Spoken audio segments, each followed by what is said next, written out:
नमस्कार, स्वागत है आपका बिहार समाचार में। बिहार वालों के लिए आज सबसे बड़ी घोषणाएं कर दी गई है। प्रधानमंत्री नरेंद्र मोदी के साथ नीतीश कुमार जी ने बिहार वालों को बड़ी सौगातें दे दी। तो इधर लालू यादव और तेजस्वी यादव ने भी बिहार की जनता के लिए कई बड़े ऐलान कर दिए हैं। बिहार वालों के लिए खुशखबरियां हैं। बिहार में अब फ्री में 10 किलो अनाज दिया जाएगा। साथ ही किसान सम्मान निधि योजना की भी राशि बढ़ाई जा रही है। गैस सिलेंडर भी फ्री में मिलेगा और पूरे 5 साल तक मात्र 500 रुपए में गैस सिलेंडर दिया जाएगा। युवाओं को जब तक नौकरी नहीं मिल जाती है तब तक उन्हें 1000 रुपया बेरोजगारी भत्ता हर महीने मिलेगा। महिलाओं को 1 लाख रुपया सालाना दिया जाएगा। बुजुर्गों को और विकलांगों को भी मिलने वाली राशि में भी बढ़ोतरी कर दी गई है। तो आज की बिहार की महत्वपूर्ण खबरों पर बात करेंगे। इससे पहले आपसे एक छोटी सी अनुरोध है, कृपया वीडियो को एक प्यारा सा लाइक अवश्य कर दीजिएगा। आपका लाइक करना ही हमारी मेहनत का फल होता है। बिहार में इस भयानक गर्मी से राहत मिलने वाली है। मौसम विभाग ने बारिश का अलर्ट जारी कर दिया है। देखिए, मौसम विभाग की तरफ से बड़ी ही राहत की खबर है। मौसम विभाग का कहना है कि बिहार में 6 मई से ही बारिश की शुरुआत हो जाएगी, जो अगले 7 से 8 दिनों तक चलेगी। इस बीच न सिर्फ बादल बरसेंगे बल्कि बिहार के सभी जिलों में आंधी तूफान के साथ भारी बारिश का अलर्ट जारी किया गया है। बिहार में लगातार 1 सप्ताह तक बारिश का अलर्ट जारी किया गया। साथ ही मौसम विभाग ने कहा है कि अभी जो बिहार का तापमान लगभग 42 डिग्री सेल्सियस तक जो पहुंच गया है, वो लुढ़क कर 29 डिग्री सेल्सियस तक आ जाएगा। और बिहार के 1-2 जिले नहीं बल्कि सभी जिलों में बारिश का अलर्ट जारी किया गया है। हालांकि मौसम विभाग ने कहा है कि पटना समेत कुछ जिलों में भारी बारिश होने वाली है, बाकी जिलों में मध्यम दर्जे तक की बारिश होगी। बिहार में 5 सीट पर तीसरे चरण का चुनाव हो रहा है और 7 मई को तीसरे चरण के चुनाव के लिए वोट डाले जा रहे हैं। तो इधर तेजस्वी यादव ने बड़ी घोषणा कर दी है। देखिए, 7 मई को बिहार की 5 सीट झांझरपुर, सुपौल, अररिया, मधेपुरा और खगड़िया में वोटिंग होगी। 5 लोकसभा क्षेत्र की जनता चुनावी मैदान में उतरे कुल 54 उम्मीदवारों के भाग्य का फैसला करेगी। साथ ही यदि पूरे देश की बात करें तो 7 मई को 12 राज्यों की 94 सीटों पर चुनाव हो रहा है। तो इधर तेजस्वी यादव ने दावा किया है कि यदि हमारी सरकार बनती है तो मात्र हम 500 रुपए में गैस सिलेंडर देंगे और ये रेट कभी भी नहीं बढ़ेगा। जब तक हमारी सरकार रहेगी 500 रुपए में गैस सिलेंडर मिलता रहेगा। साथ ही हम पुरानी पेंशन योजना को लागू करेंगे। पूरे देश में 200 यूनिट बिजली हर एक को फ्री में दिया जाएगा। तेजस्वी यादव ने कहा है कि हम 1 करोड़ सरकारी नौकरी देने का काम करेंगे और इसी बार 15 अगस्त को 30 लाख सरकारी नौकरियां निकाल देंगे और 6 महीने के अंदर 1 करोड़ सरकारी नौकरी दे देंगे। रक्षाबंधन के दिन से ही 1 लाख गरीब परिवार की महिलाओं को 1-1 लाख रुपया मिलने लगेगा। साथ ही कांग्रेस ने कहा है कि यदि हमारी सरकार बनी तो किसानों का कर्ज माफ कर देंगे। इंडिया गठबंधन के नेताओं ने यहां तक कहा है कि यदि हमारी केंद्र में सरकार बनती है तो प्रत्येक साल 10 गैस सिलेंडर फ्री में भी दिया जाएगा। लालू यादव के बड़े बेटे तेज प्रताप यादव ने आज बड़ी बात कह दी है। इन्होंने कहा कि मोदी जी जवानों को मरवा रहे हैं, देश के जवानों को मरवा रहे हैं मोदी जी। देखिए, तेज प्रताप यादव बोले कि मोदी जी की वजह से जवान होते हैं शहीद।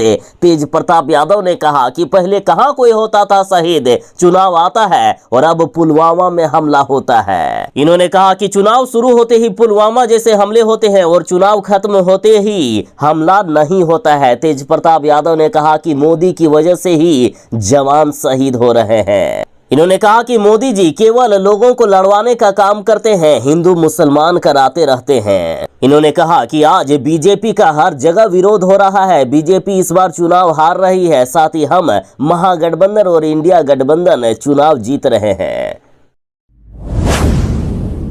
चुनाव प्रचार करते करते तेजस्वी यादव की तबीयत इतनी ज्यादा खराब हो गई है कि वे अब खड़े तक नहीं हो पा रहे हैं। तेजस्वी यादव की तबीयत इतनी खराब हो गई कि व्हील चेयर पर बैठकर एयरपोर्ट से बाहर निकले तेजस्वी यादव। बॉडीगार्ड ने पकड़कर उन्हें गाड़ी पर बैठाया। तेजस्वी यादव के पीठ में काफी दर्द चल रही है। तेजस्वी यादव के पीठ में दर्द रहने के बावजूद वे अररिया की चुनावी सभा को संबोधित करने चल गए थे, लेकिन बीच में ही सभा को छोड़कर तेजस्वी यादव को वापस आना पड़ा। देखिए किस तरह से सुरक्षा कर्मी और समर्थक तेजस्वी यादव को पकड़कर गाड़ी पर लेकर आ रहे हैं। इस दौरान तेजस्वी यादव ने नीतीश कुमार जी के उस बयान का भी जवाब दिया जिसमें उन्होंने चुनाव खत्म होने के बाद जांच कराने की बात कही है। तेजस्वी यादव बोले कि लिख कर रख लीजिए कि वर्ष 2024 के बाद उनकी पार्टी यानी नीतीश कुमार की पार्टी जदयू खत्म हो जाएगी और ये मोदी की नहीं तेजस्वी यादव की गारंटी है। पहले के 2 चरण के जो चुनाव हुए हैं वह महागठबंधन के पक्ष में थे और तीसरे चरण का चुनाव तो बीजेपी के होश उड़ा देगी। हमें हर जाति हर धर्म के लोगों का पूरा सहयोग मिल रहा है। हमें उम्मीद ही नहीं है बल्कि पूरा भरोसा है कि हम चुनाव जीत रहे हैं। बिहार से एनडीए का सफाया होगा और केंद्र में इंडिया गठबंधन की सरकार बनने जा रही है।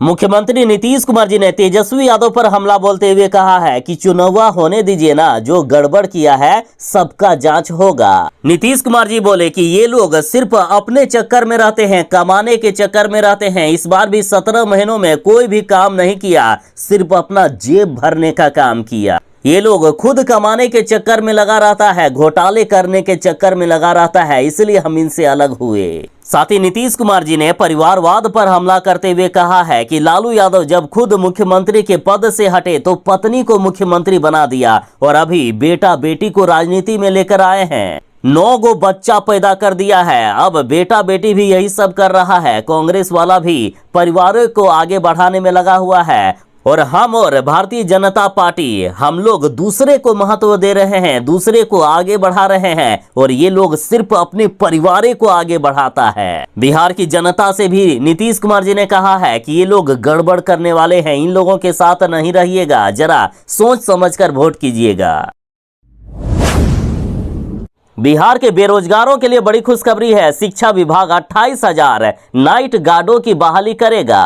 देखिए, बिहार के सरकारी स्कूलों में अभी नए बेंच डेस्क दिए गए हैं। कई सरकारी स्कूलों में कंप्यूटर लगा दिए गए हैं। ऐसे में रात में चोरी होने का डर है, इसलिए नाइट गार्ड या रात्रि प्रहरी की बहाली बिहार सरकार कर रही है। टोटल 28,000 से भी ज्यादा पदों पर यह बहाली होने वाली है और इसके लिए जल्द ही विज्ञापन निकलेगा। सरकार की तरफ से सारी तैयारियां कर ली गई है, इसको लेकर संकल्प भी जारी कर दिया गया है। अभी बिहार के 5,921 स्कूलों में रात्रि प्रहरी की व्यवस्था है, जबकि 28,201 विद्यालयों में रात्रि प्रहरी की कोई भी व्यवस्था नहीं है और इसलिए 28,000 से भी ज्यादा पदों पर रात्रि प्रहरी की बहाली की जाएगी और इन्हें मानदेय के रूप में 5,000 रुपया दिया जाएगा। हाँ, ये क्लियर कर देता हूं कि ये सरकारी बहाली नहीं होगी, मतलब इनकी सरकारी नौकरी नहीं लगेगी, बल्कि एजेंसी के द्वारा इन्हें ये नौकरी दिया जाएगा।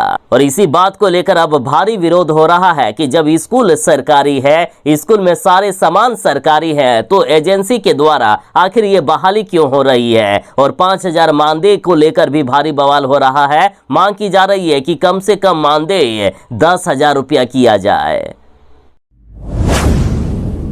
तीसरे चरण में बिहार की 5 सीटों पर चुनाव हो रहा है और इधर तेजस्वी यादव ने बिहार की जनता से सवाल पूछा है कि मोदी के आने के बाद आखिर बिहार को क्या मिला। बिहार की जनता से तेजस्वी यादव ने पूछा है कि आपने मोदी जी को 2 बार समर्थन दिया, लेकिन उसके बदले आखिर आपको क्या मिला। 2014 में एनडीए को 40 में से 33 सीटें दी, वर्ष 2019 में एनडीए को 40 में से 39 सीटें दी, लेकिन इस 10 वर्षों में आपको आखिर क्या मिला। तेजस्वी ने पूछा है कि इन 10 वर्षों में क्या आपको नौकरी मिली। मोदी के आने से आपके गांवों को आखिर क्या मिला। मोदी ने 10 वर्षों में आपके जिले और क्षेत्र को आखिर क्या दिया। मोदी ने क्या आपके गांव में हॉस्पिटल बनवाए। मोदी ने क्या आपके जिले और क्षेत्र में उद्योग लगवाया। 10 वर्षों में क्या कोई बड़ा निवेश बिहार के आए। 10 वर्षों में जितना निवेश और विकास गुजरात का हुआ, उतना आखिर बिहार में क्यों नहीं हुआ। तेजस्वी यादव ने कहा है कि बिहार की जनता जरा सोचिएगा जरूर और सोच समझकर इस बार वोट दीजिएगा। मुकेश सहनी ने कहा है कि मोदी जी नहीं चाहते हैं कि बिहार का विकास हो, क्योंकि बिहार का यदि विकास हो गया तो बिहार से मजदूर गुजरात काम करने के लिए नहीं जाएंगे। मोदी जी को सिर्फ गुजरात से मतलब है, बिहार से उन्हें कोई मतलब नहीं है। मुकेश सहनी बोले कि प्रधानमंत्री नरेंद्र मोदी बिहार के विकास, यहाँ फैक्ट्री लगाने, बेरोजगारी दूर करने जैसी समस्याओं पर ना ही पहले कभी बात किए हैं और ना ही आज कर रहे हैं। प्रधानमंत्री जी जब गुजरात जाते हैं तो वहां 5-5 दिन तक रात्रि विश्राम करते हैं, लेकिन रिकॉर्ड है कि बिहार में आज तक एक भी दिन वे रात्रि विश्राम नहीं किए। मुकेश सहनी बोले कि वे नहीं चाहते हैं कि बिहार का विकास हो, वे बिहार को अपना प्रदेश मानते ही नहीं हैं। इनको बिहार के विकास से भी जलन है। अगर बिहार की तरक्की हो गई तो यहाँ का मजदूर काम करने गुजरात नहीं जाएगा, इसलिए वह बिहार का विकास नहीं होने देना चाहते हैं। लेकिन देश की जनता अब ये बात समझ चुकी है। 4 जून को इस बार मोदी जी को देश की जनता सबक सिखा देगी। लालू यादव ने कहा कि नीतीश कुमार जिस तरह से मेरे बेटे बेटियों पर हमला बोल रहे हैं, तो अब मैं कभी भी नीतीश कुमार को माफ नहीं करूंगा। देखिए, तमाम रैलियों में मुख्यमंत्री नीतीश कुमार जी लालू यादव पर यही कहते हैं कि नो बेटा बेटी पैदा कर लिया है, ऐसा होता है क्या? तो अब लालू यादव ने भी खुलकर कह दिया है कि अगर नीतीश कुमार दोबारा आ भी गए तो उनको मैं कभी भी माफ नहीं करूंगा। लालू यादव ने कहा कि नीतीश कुमार जी अचानक आके मुझे जगाते थे, गले लगाते थे, हम अच्छे दोस्त हैं, लेकिन अचानक नीतीश कुमार जी को आखिर क्या हो गया कि वे ऐसे ही चले गए। लालू यादव ने कहा कि मैं तो ये कह रहा हूं कि नीतीश कुमार जी को एक गंभीर बीमारी हो गई है, उन्हें एल्जाइमर की बीमारी हो गई है, हमेशा छाती को हाथ से सहलाते रहते हैं। आज ही एक मीटिंग में देखा कि वे दावा कर रहे हैं कि चुनाव में हम लोग 4000 सीट लाएंगे। मुख्यमंत्री जी कब क्या बोल दे कोई गारंटी नहीं है, बाद में उन्हें माफी मांगना पड़ता है। लालू यादव ने कहा कि नीतीश कुमार जी की स्थिति ठीक नहीं है, वे गंभीर बीमारी के शिकार हो गए हैं। इन्होंने बिहार की जनता से भी कहा है कि जरा नीतीश कुमार जी से बच के रहिएगा। एक बीमार व्यक्ति को आखिर आप अपना नेता कैसे चुन सकते हैं? कांग्रेस ने कहा है कि पहले अनंत सिंह के घर में AK-47 रखवाया, फिर जेल से बाहर निकलवाया, अब उससे वोट मंगवाएंगे नीतीश कुमार। देखिए, मोकामा के पूर्व विधायक अनंत सिंह रविवार को पैरोल पर बेऊर जेल से बाहर आ गए हैं। जमीन बंटवारे को लेकर उन्हें 15 दिन की पैरोल मिली है। अनंत सिंह के पैरोल पर कांग्रेस ने कहा कि जिन लोगों ने उन्हें जेल भिजवाया था, उनके घर में AK-47 रखवाया था, आज उन्हीं लोगों ने अपने इस्तेमाल के लिए अनंत सिंह को जेल से बाहर निकलवाया है। अब अनंत सिंह से ये लोग वोट मंगवाने का काम करवाएंगे। कांग्रेस ने सीधा तौर पर मुख्यमंत्री नीतीश कुमार पर निशाना साधा है। कांग्रेस ने कहा कि मुंगेर में ललन सिंह के पक्ष में चुनाव प्रचार करने के लिए अनंत सिंह का उपयोग करने के लिए मुख्यमंत्री नीतीश कुमार ने उन्हें पैरोल पर बाहर निकाला है। लोकसभा चुनाव आखिर कौन सी पार्टी जीतेगी, उसमें से कुछ ऐसे भी मामले सामने आ रहे हैं। देखिए, उम्मीदवारों की जीत को लेकर 2 वकीलों ने लगाई 2-2 लाख रुपए की शर्त और स्टाम्प पेपर पर एग्रीमेंट बनवा लिया। देखिए, देश भर में चुनावी माहौल लोगों के सिर चढ़कर बोल रहा है। हर तरफ लोकसभा चुनाव की चर्चा हो रही है। चाय की दुकान हो या फिर सैलून, बस हो या फिर ट्रेन, सरकारी दफ्तर हो या प्राइवेट ऑफिस, ऐसे तमाम जगहों पर चुनाव की चर्चा हो रही है। और अब एक ऐसा ही मामला उत्तर प्रदेश के बदायूं में सामने आया है, जहां 2 वकीलों के बीच राजनीतिक बातें ऐसी हुई कि उन्होंने स्टाम्प पेपर पर एग्रीमेंट बनवा लिया। 2-2 लाख रुपए का एग्रीमेंट बनवाया है इन लोगों ने। एक का कहना है कि यहाँ बीजेपी जीतेगी, तो दूसरे का कहना है कि यहाँ समाजवादी पार्टी जीतेगी।